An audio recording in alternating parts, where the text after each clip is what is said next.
Hello, everybody. I'm Lance McHan, a local real estate professional, and my guest today is Kevin Lincoln. He is running for mayor of Stockton. So today we're going to have some deep questions and probably some good laughs along the way. So thank you for stopping by. I appreciate it, Lance. Thanks for this Thank you, opportunity. thank you. How you doing, Stockton? Represent here. So the first question I was asked to ask you is the Raiders leaving California, is that an improvement to our state as well as we will no longer be associated with the Raiders? Yeah, well, I guess that depends on whether or not you're a Raiders fan, That's right. That's I mean, right. personally, myself, I'm not a Raiders or Niners fan. I actually grew up a Steelers fan, and so, but all in all, I think that that's not necessarily a good thing for our state for the Raiders to leave. I agree. In particular, it's not a good thing for the city of Oakland, and the families and the residents that that organization employed, Right. over the years for generations. And there's a lot of Raider faithful, right? There's a lot of Raider Nation in our area, right Northern now. California. Yeah, they're upset, and rightfully so. So I wish the Raiders the best. I really do, all the teams, but. I think the most detrimental blow is to the families that it's going to impact. I agree. That's probably our lightest question, so we'll dive into it. I appreciate you starting with the lightest question. So, what do you think? Would you support an independent audit of Measure A, the tax base that was supposed to be used to help fund the city and the police? What's your feelings on that? Yeah, from what I understand, we've finally reached our 120 officers that Measure A was set out, to hire. It took a lot longer than expected, than we would have hoped for. But if there's anything that's gonna drive more transparency, between the residents of Stockton and their local elected officials, I support that 100%. Allegedly, there's millions of dollars just sitting there, and people want to know, where is that money going? Sure. If it took so long to hire these officers, if we had it collecting all this money from Stockton residents, why did it take so long to get there? That's a great question, and from what I understand as well, that there is an independent audit that takes place every single year. I don't know how transparent that audit is. I'm still looking into that. Okay. But there is an audit that takes place. But again, I agree with increase in transparency, within our local government and in our local in our residents as well. I agree 100%. So the next question is: do you believe the current mayor's use of resources to enrich a nonprofit that he founded and chairs creates a potential for conflicts of interest worthy of initiating a criminal investigation by the DA? Yeah, so that's a good question. That's a big one. Yeah, that's a loaded question, right? I got that one actually. That was on the board, and it was also messaged to me that people want to know, what do you think about that? Sure. So, there's just certain things that you do and you don't do as a leader, especially when you're in public office. And so, whether you have your I's dotted or your T's crossed when it comes to the legal side of things, between your personal interest and your role, in city government, to the public, perception is reality, right? Absolutely. And so, as a leader, you have to manage perception. And so, if my integrity is going to be compromised with something, I'm just not going to do it, right? Because I'm there to not only physically represent the people of Stockton, but perceptually represent them as well, right? That makes sense. Yeah. Makes a lot of sense. What is your position on advanced peace? Sure. That. I mean, I'm sure you're getting all these questions. Yeah. All the time. And you probably have a good response, but this is a way people can just hear you. Sure. More. Sure. Listen, I'm for creative ways to reduce crime, but at the same time, I'm also for programs that are going to bring results. And when there's a lack of transparency within a program and it doesn't drive results and transparency with or with it our may community. be driving results, but nobody could tell because there's so much secrecy wrapped That's right. around it. Which is leads back to transparency, right? Mm-hmm. And so, and when there's secrecy and certain information can't be shared with our local law enforcement, it's not mutually beneficial to everybody. It's not beneficial to our law enforcement who are there day in and day out on the streets, doing their best to build bridges. They're the forefront. Right, they're the forefront, putting their lives on the line. Yeah. They're doing their best to build the bridges, with the community between, the residents and, the local law enforcement. And it's not beneficial for our residents as well, because there's no transparency. Right. Yeah. Everybody's, where's our tax money going? Sure. Yeah. And even though, there's some talk, that, it's not necessarily funded by taxpayers as a whole, but there's a certain amount of taxpayers' obligation to that over the course of years, right? And so, no matter how large or how small that amount is, the bottom line is it's taxpayers' money, right? Absolutely. And so there needs to be transparency when it comes to that. I agree, 100%. What about the UBI program, the Universal Basic Income Program? What's your thoughts on that one? Sure. So it's the same thing, is that there's a lack of transparency with that program as well. There's statistics that have been shared with it publicly, but there's also there's a great portion of that, at least 40% of that money that's unaccounted for. Right, where there should have been measures put in place where you can legitimately account for creative ways, measures put in place where you can legitimately account for that money that's being pulled out. Not creative accounting, creative ways. Right. Not creative accounting, but creative ways to be more transparent with the government. And the big question that I have is, how is it going to benefit Stockton and residents of Stockton long term? Right. And if you can't answer those questions, and if there's a lack of transparency, then that's something that I can't necessarily get behind. I agree, because it's not a greater reflection of the constituency, the people of Stockton. 100%. So one of our biggest issues, besides our mayor, homeless. What's your thoughts and plans for the homeless issue? Sure. Homeless issue it's a crisis. It really is, and it's something that needs to be addressed right away. We have to take a short-term, a mid-term, and a long-term approach, to homelessness. But it's all going to start with bringing all the stakeholders together, bringing everybody to the table. There's a lot of great people, Lance, and I'm sure you've met a lot of them in our community who are doing a lot of great things to address this issue of this crisis of homelessness. There's a lady who showers with love. She's paid for the whole program, not herself, but she's got donations. But she goes around and she lets homeless people shower. Mike Linker, he does a big thing where buy a meal, give a meal. So you go in there, a certain day you buy a meal, and then he's gonna give those. Last time he gave like 400 meals out. I was out there helping him. It was a good thing. So there's a lot of good people. There are. And that's just the thing, is that our city gets a bad rap, right? Especially from the outside. There's a lot of great people in our city, people like you, people like nonprofit leaders, community activists that genuinely have a heart for our city. And that genuinely want our city to win and begin to move in the right direction, right? I was talking to somebody the other day. We have so much to offer. We're centrally located. We could be a huge metropolitan city. That's right. But there's no jobs here. We're the bedroom for the Bay Area. I do real estate. A lot of Bay Area people coming over here buying because they can't afford over there. So how could we bring jobs here to help our community?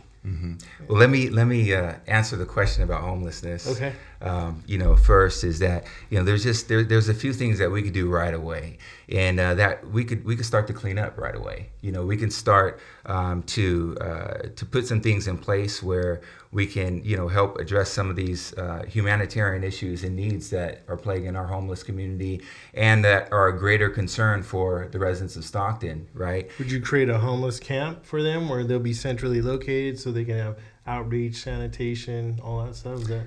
I think everything is on the table, right? When you have a crisis, you got to lay everything on the table, and you got to say, okay, what's the next step that we need to take to begin to address this crisis? What's our next best step? So and what's measurable, what's practical, and what can we really attain, right? Because with addressing the homeless issue, right, we have to make sure that as a city government that we're showing our residents that we are taking steps in the right direction, right? That these aren't just thoughts, but these are tangible things that we're doing.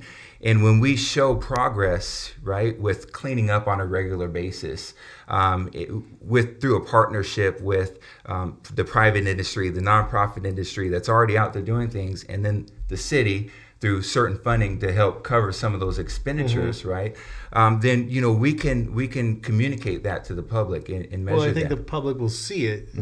Right down here on March Lane by Togo's. Yeah, by Togo's, there was somebody camped out right there on Pershing Avenue. Sure. They had a whole setup right there. Sure. It was there for like 3 weeks. Sure. Sure. People to drive by and see that. Once they start seeing less of that, I think the city would get a little happier. Yeah, and once they start seeing less of that, and once they start seeing more of our community coming together to address those things on a regular basis, then that's going to give the people of Stockton hope. Yeah, it's only going to encourage them more, every single one of us more, to be a part of the solution. Right. I agree. It's like by people seeing other people's action, it inspires other people's actions to do more. That's right. And then you talk about homeless encampments and things like that. Well, there's an organization called Sprung Tents, right?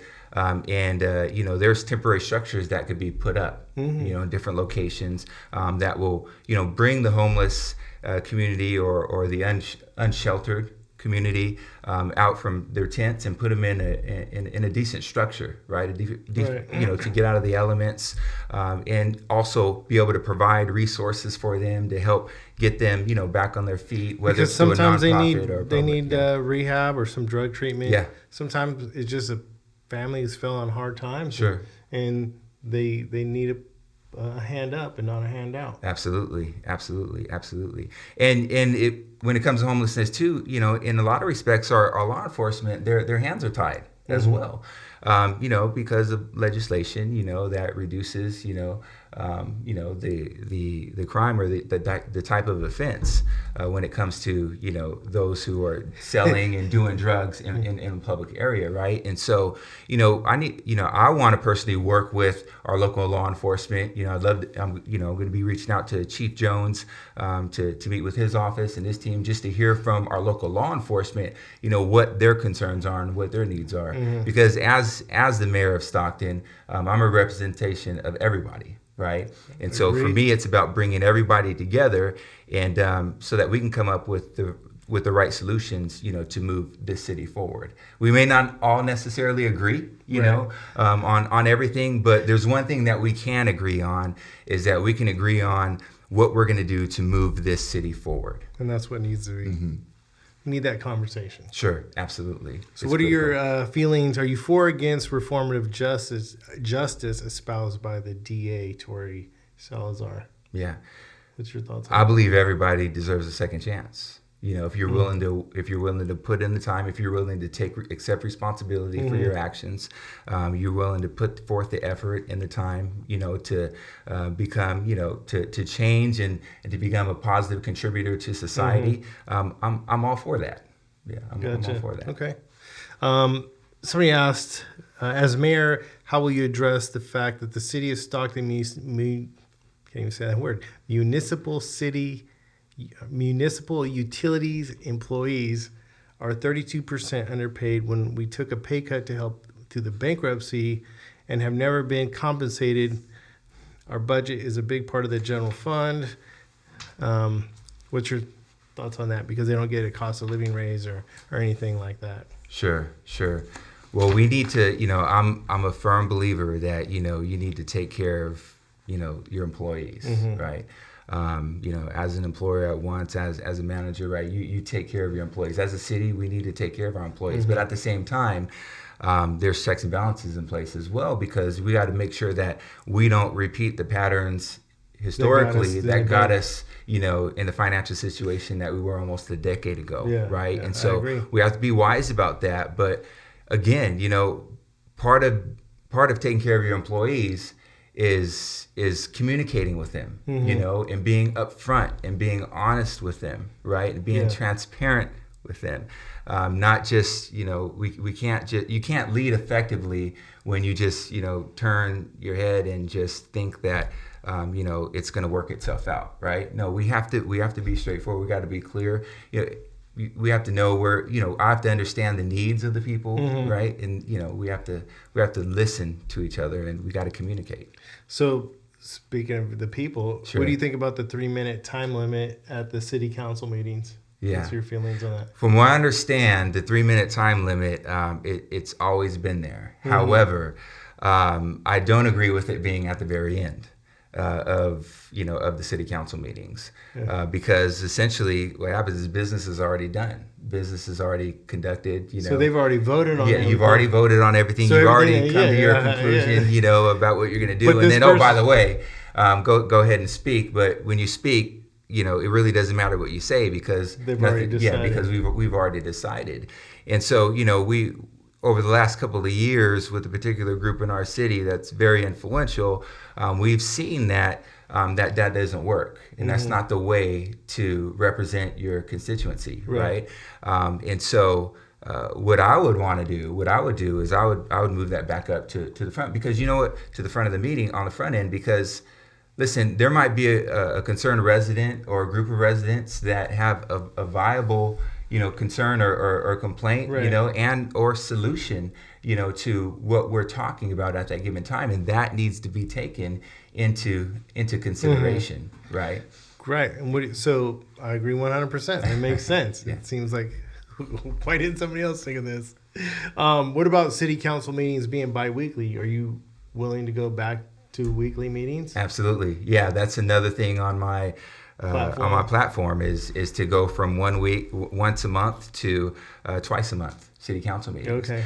The public should have as many opportunities as they can to voice their concerns, right, and to have access to their elected officials, because as an elected official, the public doesn't work for me. I work for the public, right? And so not only, you know, in those city council sessions, regular city council sessions, multiple city council sessions a month, should I make myself available to the public, but also outside as well, outside of those city council meetings, making myself accessible to the public as well. Because, you know, as mayor, I would represent the vast, you know, majority of our residents in the city of Stockton, not just a particular district, right? And so it's not only a partnership. It won't only be a partnership between myself and the residents, making myself available to them, but it's a partnership between myself and the other city council members as well. You know, and making myself, as the mayor of Stockton, making myself available to them, hearing their concerns as well. And again, we may not always agree on everything, right? But what we will, you know, what I commit to is agreeing on what's in the best interest of the residents, whether it's in your particular district or, you know, it's the city as a whole. Do you believe the city manager should live in the city in which they represent?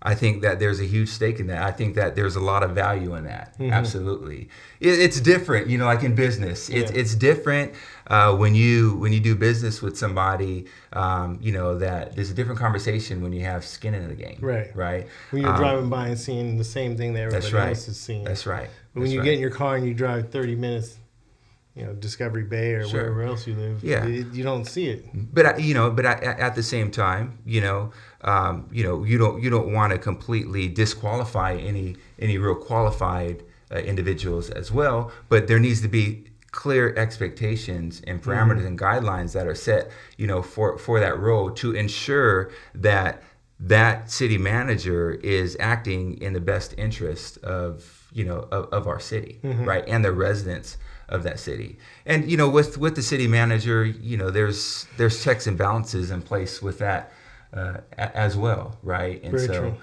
So, you know, there's a partnership between the city council and the mayor, and and the city manager, where there's accountability, on both ends to make sure that things go the correct way. And we've seen that accountability exercised more recently. Right. Yeah. Things are getting better, hopefully. So let's dive into Kevin Lincoln and who you are Sure. and where you grew up. And Yeah. You local Stocktonian. Sure. Man, I wish we would have led with that. But it's always good to end with it. It's like, you softened it up with the Raiders question. Yeah. So, We'll probably have some creative editing to. No, we're good. We're good. For me, Stockton, and what you see is what you get with me, Lance. And I'm a genuine guy. My mom and my dad were high school sweethearts at Edison High School. So my mom had me her senior year. They split up when I was, before I turned, when I was like 3 years old. My mom remarried when I was 5 to my stepfather who raised me. She's been married to him ever since. So about 35 years, because I'll be 40 here in about 10 months. So that is another thing, by the way, is that all the time people are hitting me like, oh, this guy is so young, and we don't need another young guy in there and things like that. I'm 40. And I'm like, man, I'm getting ready to be 40. I know people say 30 or you do look young. Yeah. I received that, and so that's I'm a family man. I've been married to my wife 17 years. She's been very patient with me. I'm the man that I am today because of the relationship that I have with my wife, and I'm a man of faith as well, right? And so faith is very important to me. My faith tells me, just to treat people the way that I want to be treated. Right. Faith doesn't even have to tell you that. You should just know that. You should know that, right? That should be a part of every single one of our DNA. And just to love, care for people, do the best that you can to make a difference in the hearts and lives of people. And ultimately, that's why I felt this call to action to run for mayor of Stockton, because that's my heart. That's who I am. I worked in the corporate sector in the Bay Area for 8 years. What did you do there? So I was a district manager for a private security, one of the nation's top private security companies, and I oversaw their Silicon Valley operation. So I had an office in San Mateo, office on North First Street in San Jose.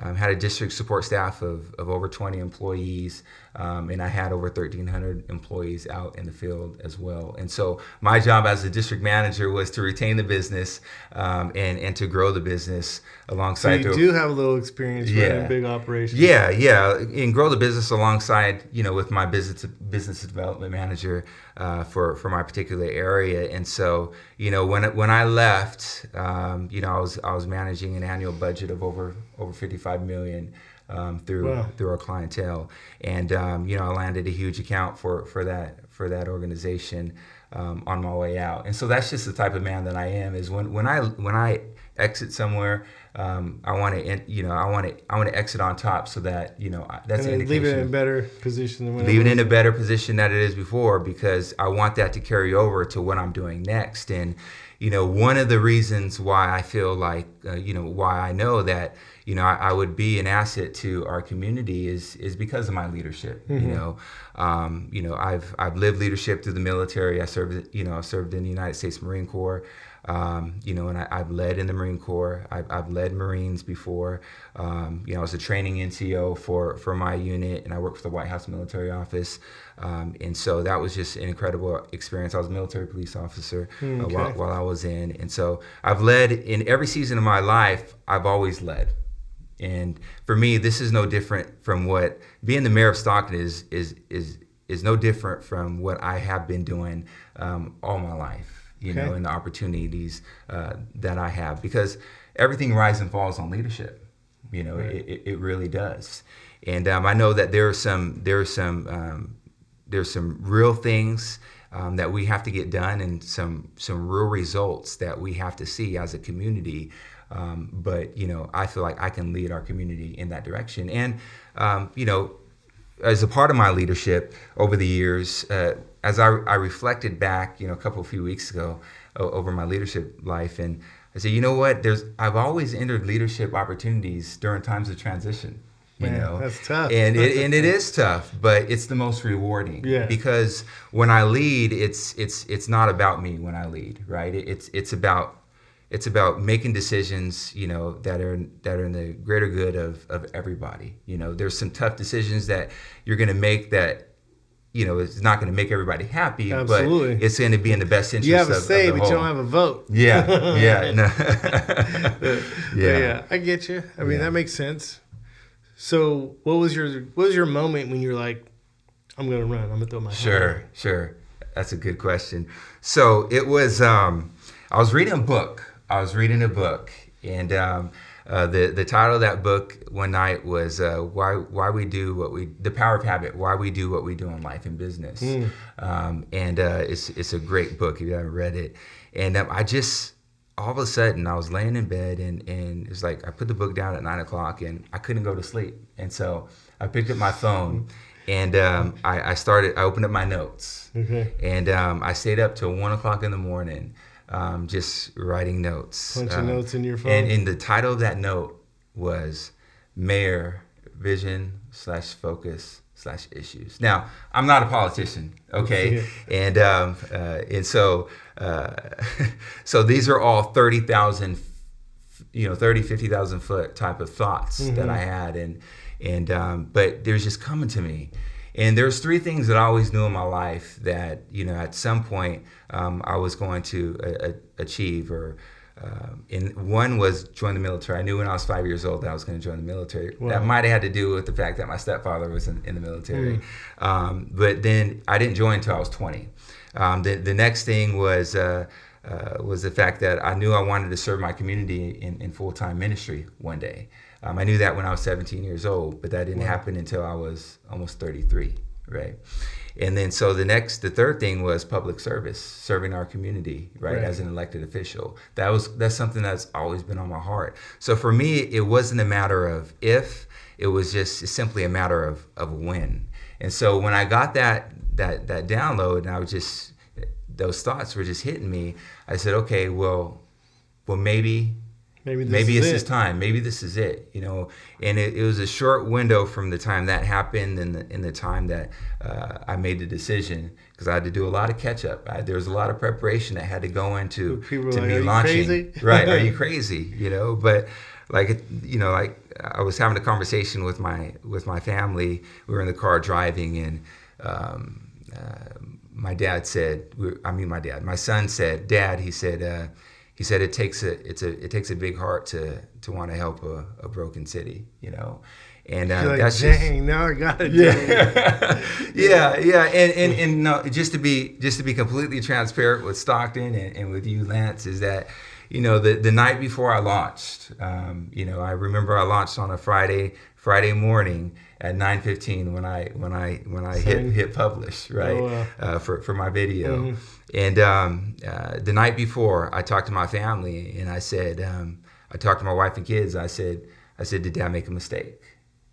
I said that, I said, it's not too late, to change our minds, right? Because it's important, my family is important to me. Yeah, you need your family behind you. Absolutely. And so they said, with confidence, they didn't hesitate. They said, no, Dad.